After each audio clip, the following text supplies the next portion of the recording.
제가 어렸을 때 오늘의 이 말씀의 이야기를 동화책의 우화와 같은 이야기로 자주 접했었는데, 사실 이 이야기를 접할 때마다 제가 했었던 생각은 어떻게 마다들의 권리를 팥죽 한 그릇에 할 수가 있을까였습니다.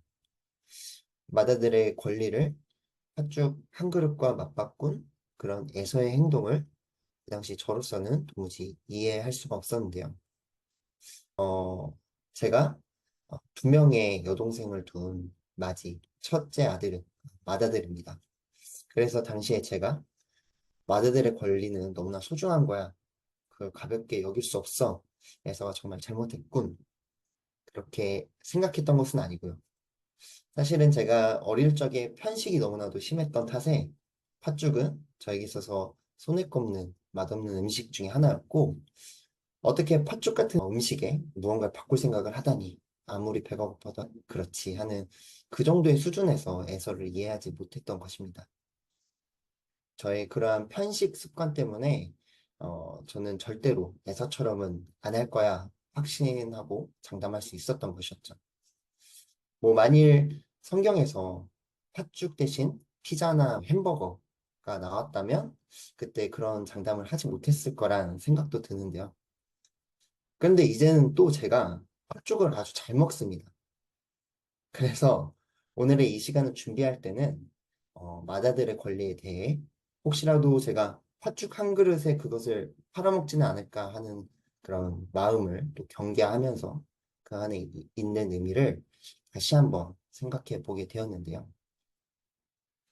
에서가 마다들의 권리를 팥죽 한 그릇에 팔았던 이유에 대해 오늘의 본문 말씀에서는 그 마지막 부분에서 에서 그가 그것을 가볍게 여겼기 때문이었다라고 지적하고 있습니다. 이 말인 즉슨 결코 가볍지 않은 것을 가볍게 여겼다는 의미를 내포하고 있는 것인데요. 에서는 결코 가볍지 않은 마다들의 권리를 가볍게 여긴 것입니다. 사실상 마다들의 권리는 아주 무거운 것이었습니다. 당시에 마다들이 가진 권리 중에 가장 큰 특징은 가족의 재산을 모두 상속으로 이어받는다는 점인데, 그 점만 놓고 보더라도 결코 팥죽 한 그릇과는 절대 비교할 수 없는 무거운 권리라고 생각할 수 있습니다. 하지만 저는 단순히 마다들의 권리가 재산을 상속받을 수 있다는 사실만으로 팥죽 한 그릇의 가격과 뭐 양적으로 이렇게 비교하면서 그 권리가 더 무거운 것이다, 더 중요한 것이다, 그렇게 생각했던 것은 아닙니다. 사실 재산을 상속받는 것보다 마다들의 권리가 진정으로 무겁고 중요한 것으로 생각했던 이유는 바로 그 마다들의 권리가 책임감을 담고 있기 때문입니다. 그것도 그냥 단순한 책임감이 아닌 생명에 대한 책임, 삶에 대한 책임, 그러한 아주 커다란 정말로 무거운 책임입니다. 당시 마다들에게 그 모든 상속을 이어주었던 것은 단순히 그 마다들, 너만 잘 되라, 너만 잘 살아라가 아닙니다. 그 상속에는 모든 가족에 대한 책임과 의무가 담겨 있는 것이죠. 무거운 책임을 갖고 자신이 받은 상속으로 가족들을 다음 마다들에게 그 책임이 이어질 때까지 최선을 다해서 보살피고 부양해야 하는 그런 책임이 있었던 것이죠.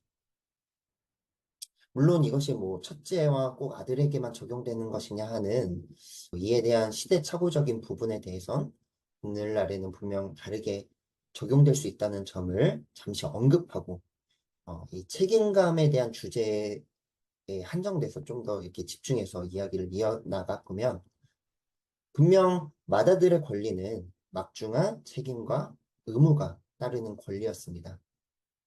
복식이 아닌 나눔이고 부양, 돌봄, 생명, 그러한 책임과 의무인 것입니다. 이것은 어, 마다들의 권리를 결코 가볍지 않게 하는 제1의 요소, 제1의 원인입니다. 그것은 어떤 큰 상속물보다도 훨씬 무겁고 중요한 것이 되게 합니다. 만일 마다들의 권리가 단순히 재산을 이어받고 복식하는 것이었다면 그 안에는 막중한 책임 같은 것들이 없는 것이기 때문에 오히려 그것은 엄청 가벼운 것이라 말할 수도 있을 것입니다. 하지만 마다들의 권리는 재산 상속의 의미를 한참 넘어서 있는 것이기 때문에 그 권리는 절대로 가볍게 여길 수 없는 것이었습니다. 그런데 에서는 그러한 것을 아주 가볍게 여긴 것이죠. 그것도 그저 순간의 허기를 달래기 위해서. 에서가 마다들의 권리의 그 막중함, 무거움, 그 중요함을 모르지는 않았을 것입니다. 아버지 이삭이 자신의 마다들에게 얼마나 오래, 얼마나 자주 그 권리의 중요성을 이야기했을지는 불보듯 뻔합니다. 마다들의 권리에 대해, 그가 가진 큰 책임감에 대해 귀에 못이 박히도록 얘기했을 것인데, 하지만 에서는 가볍게 여기지 말아야 할 것을 가볍게 여기며 자신에게 있었던 책임과 의무를 저버렸습니다. 한편 여기에서 야곱도 어떤 잘못을 피해갈 수는 없을 것입니다. 야곱도 그때 어, 그 마다들의 권리를 가볍게 여긴 듯해 보입니다.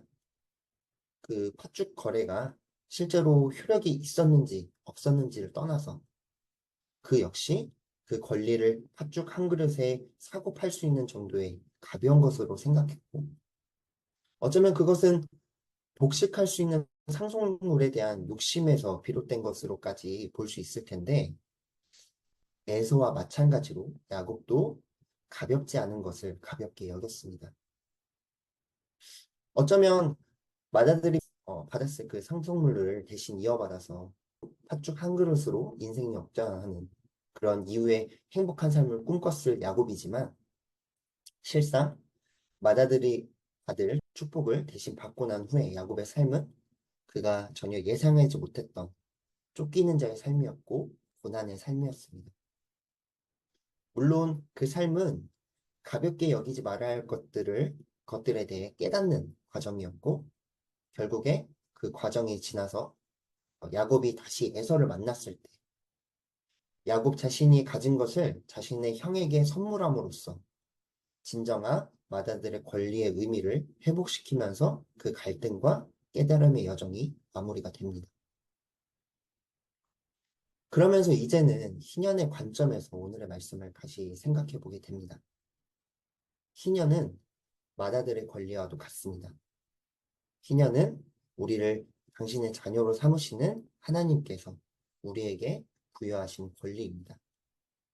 우리는 그분의 자녀, 마다들로서 마땅히 희년을 받게 됩니다.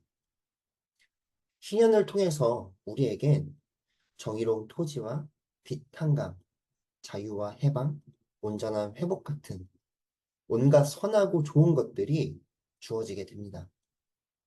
다만 희년 역시도 마다들의 권리처럼 서로를 향한 책임, 나눔과 섬김, 정의와 사랑과 같은 막중한 책임, 의무가 함께 담겨 있는 것이죠.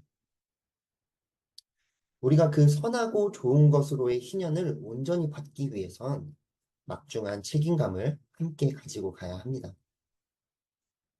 그런데 어느 날인가 허기가 진 우리 앞에 아주 맛있는 팥죽 한 그릇으로의 어떤 것이 너무나도 맛있게 차려져 있을지도 모르는데 예컨대 토지 불로소득으로 대표되는 착취, 독점, 부의 추출 하나님께서 불의하다고 여기시는 것들을 통해서 벌어들이는 이익들을 바로 그 어떤 것이라 할 수 있겠죠. 희년을 포기하는 대신에 희년을 외면했을 때 주어지는 것, 얻을 수 있는 것들입니다. 물론 그 이익들은 고작 팥죽 한 그릇에 감히 비할 바가 아닌 평생 먹고도 남을 만한 엄청난 배부름을 가져다 주는 것이라 그게 그거랑 같아 막 하는 생각도 들기도 하지만 다시 생각하면 그렇기 때문이라도 신년을 지키기란 더더욱 어려운 것이겠죠. 그런 당장의 거대한 이익 앞에서 신년은 한없이 가벼워질 수도 있을 것입니다. 어느샌가 나도 모르는 새에 그 팥죽에 한 숟가락을 뜨고 있을지도 모릅니다. 분명 장담하기 어렵습니다. 하지만 그럼에도 우리가 소망하며 애써야 하는 것은 희년을 가볍게 여기지 않는 마음을 지키는 것입니다. 희년을 통해 우리에게 주어지는 참된 것들을 소망하는 것입니다. 그러기 위해 우리는 우리 삶에 놓인 마다들의 권리와 합죽을 분명하게 분별할 줄 알아야 하고 늘 깨어 있어야 합니다. 막중한 책임을 가지고 있어야 합니다. 또 더 많은 이들이 희년에 동참할 수 있도록 전하고 선포해야겠죠. 그리고 지금 여기 희년 기도 네트워크, 희년을 소망하는 사람들이 계속해서 함께 모이고 기도하고 있습니다. 희년의 소망이 결코 가벼워지지 않는 이유입니다. 그러므로 이 시간을 통해서 오늘 기도의 자리에 함께 하신 여기 모든 분들, 하나님의 자녀로 받으신 그 희년을 깊이 간직하고 소중히 지켜나가시길, 그렇게 희년을 세상에 이루어 가시기를 이 시간 간절히 소망합니다.